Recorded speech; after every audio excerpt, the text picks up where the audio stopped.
ને મિત્રો મજામાં ધેટ્સ ગુડ. મિત્રો આપણે ત્રિકોણમિતિની અંદર હવે માહિર થવું છે.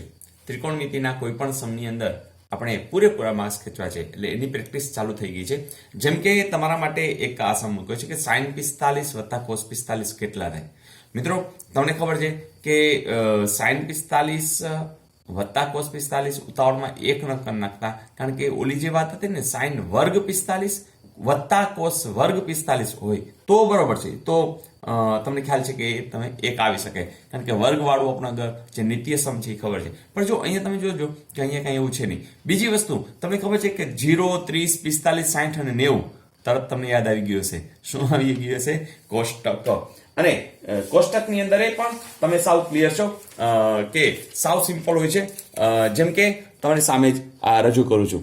હવે જુઓ, આમાં તમને sin 45 દેખાય છે. તમે કહેશો હા સર, તરત ખબર છે કે આમાં 1/2 વર્ગમૂળ 2. તો 1/2 વર્ગમૂળ 2 છે એ તમારી સામે છે. એ જ રીતે cos 45 છે એ પણ 1/2 વર્ગમૂળ 2 છે. બસ આ જે માહિતી છે એ જ માહિતીના આધારે તમે તરત લખી શકશો કે સર આમાં કાંઈ નથી, 1/2 વર્ગમૂળ 2 વત્તા 1/2 વર્ગમૂળ 2. તો હવે શું થાય? તમે જ કહેશો સર કે આમાં તો વર્ગમૂળ 2 લસા આવે, ઉપર 1 વત્તા 1 આવે, તો શું આવ્યો જવાબ? 2/2 વર્ગમૂળ 2. તો આમાં તો એવું નથી, પણ હવે તમને બધું આવડે જ છે, કારણ કે તમને ખબર છે કે મારે 2 જે છે એને હું વર્ગમૂળ 2 ગુણ્યા વર્ગમૂળ 2 લખી શકું છું, અને છેદમાં વર્ગમૂળ 2 છે તો આપણે જવા દેશું. જવાબ શું આવશે? વર્ગમૂળ 2. એવો જવાબ અહીંયા એને આપેલો છે. તો મિત્રો 1 માર્ક રોકડો.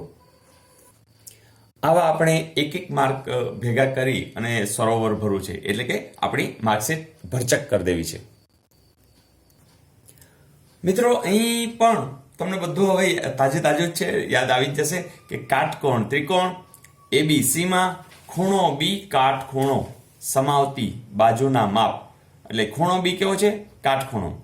અને કાટખૂણો સમાવતી બાજુના માપ પણ કેટલા આપ્યા છે? AB અને BC. મિત્રો ફટાફટ તો લેવાનું. B કેવો છે? કાટખૂણો. આ A અને C. હવે AB કેટલા આપ્યા છે? 8. BC કેટલા આપ્યા છે? 6. અહીં મિત્રો એક જ મિનિટ. કાટકોણ ત્રિકોણમાં ત્રિકોણ ABCમાં ખૂણો B કાટખૂણો છે, અહીંયા રહી ગયું છે, બરાબર. અને કાટખૂણો સમાવતી બાજુના માપ AB 8 અને BC 6 છે. તો tan C એટલે કે tan C શોધવાનું છે. મિત્રો વાત એટલી જ છે કે tan C એટલે શું? તો tan એટલે તમને યાદ આવી ગયું કે અહીંયા બાજુના સંદર્ભમાં આપણે ગુણોત્તર લેવાના હોય ત્યારે જ્યારે તમે આ C નક્કી કરો છો તો આ બાજુને આપણે કેવી કહેશું? પાસેની બાજુ. અને આ જ ખૂણાની આને શું કહેશું? સામેની બાજુ. યાદ આવી ગયું ને કે આ લોકો ક્યાં ગયા હતા? હોટલની અંદર ગયા હતા. તો શાક પાક સૂપ, sin cos tan એટલે કે આવશે સૂપ. સૂપ એટલે સામેની બાજુ છેદમાં પાસેની બાજુ. જોજો સામેની બાજુ કેટલી છે? 8. પાસેની બાજુ કેટલી છે? 6. બસ કામ પતી ગયું મિત્રો. આ રહ્યા 6. તો જોજો છેદ ઉડે છે? હા ઉડે છે. 4/3 એવું ક્યાંય છે? જરૂર છે. મિત્રો આ જ સમની અંદર હવે થોડોક આગળ વધી, આ જ સમની અંદર તમને એમ પૂછવામાં આવે કે sin C એટલે કેટલા? તો તમે કહેશો કે સાક એટલે સામેની બાજુ છેદમાં કર્ણ. હવે સામેની બાજુ કેટલી છે? તો કે 8 છે. કર્ણ નહીં, કર્ણ તમને આપ્યો નથી. મિત્રો જ્યારે તમને 8 અને 6 અને કાટકોણ ત્રિકોણ હોય તો તમને કર્ણો મળી જ જાય ને. કેવી રીતે? આનો વર્ગ વત્તા આનો વર્ગ બરાબર કર્ણનો વર્ગ. પણ મિત્રો એક હવે બીજી શોર્ટકટ યાદ રાખજો. જ્યારે તમારી પાસે કાટકોણ ત્રિકોણ આપી દીધો હોય અને તમે અહીં નજર કરો, અહીંયા 8 છે અને 6 છે, તો એક ઓલી ત્રિપુટી યાદ રાખો. કઈ ત્રિપુટી હતી? તમને યાદ છે કે જ્યારે આપણે કાટકોણ ત્રિકોણની અંદર 3 લેતા, અહીંયા 4 લેતા, તો અહીંયા શું હતું? 5. આ યાદ આવે છે? તો આ કાટકોણ ત્રિકોણ માટેની જે આ ત્રિપુટી છે એવી જ વાતને સીધો અહીં સંદર્ભમાં જોડો. શું જોડો? કે જેમ કે આ 3 અને 4 છે એનો સંદર્ભ અહીં કેમ દેખાઈ રહ્યો છે? ભલે આમાં આડાવડા છે પણ દેખાઈ રહ્યો છે કે ભાઈ આ 3 ડબલ છે કે નહીં? આ તો કે 4 ડબલ છે. તો અહીંયા હોય કે અહીંયા હોય એમાં ફેર નથી પડતો. તો જો આ ડબલ હોય તો તમારે આવું કંઈક ગોતવા નહીં બેસવાનું. સીધું આના ડબલ હોય તો આના ડબલ મૂકી જ દેવાના, એટલે અહીં 10 મૂકી જ દેવાનું મિત્રો. બરાબર.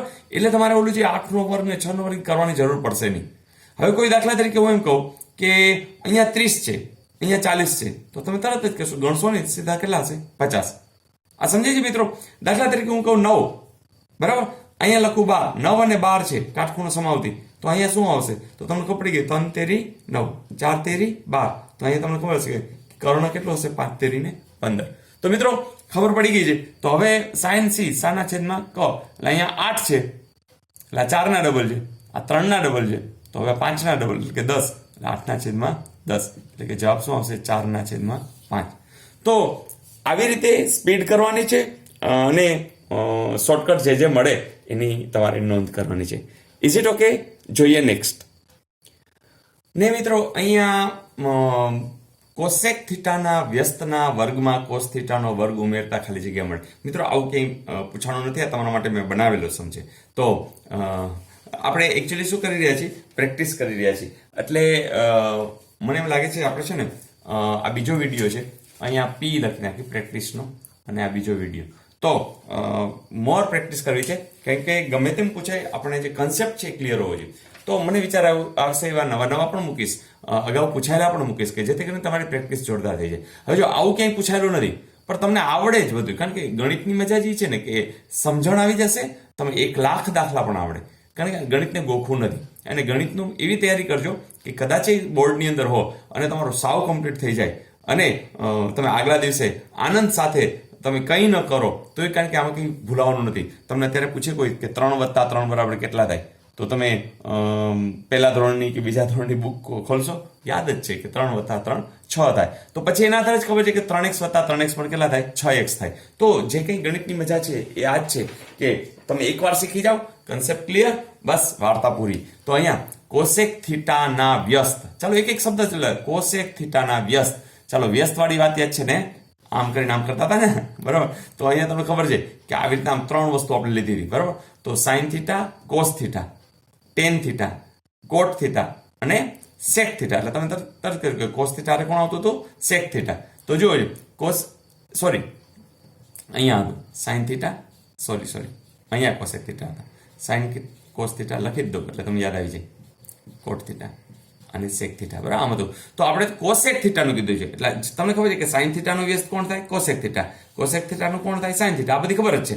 તો એના વ્યસ્ત, ચાલો એટલે આ કોસેક થીટાનું વ્યસ્ત કોણ આવી ગયું? સાઇન થીટા, બરાબર. પછી એના જે વ્યસ્ત છે એનો વર્ગ કરો, એનો વર્ગ, તો એ ખબર છે વર્ગ, બરાબર.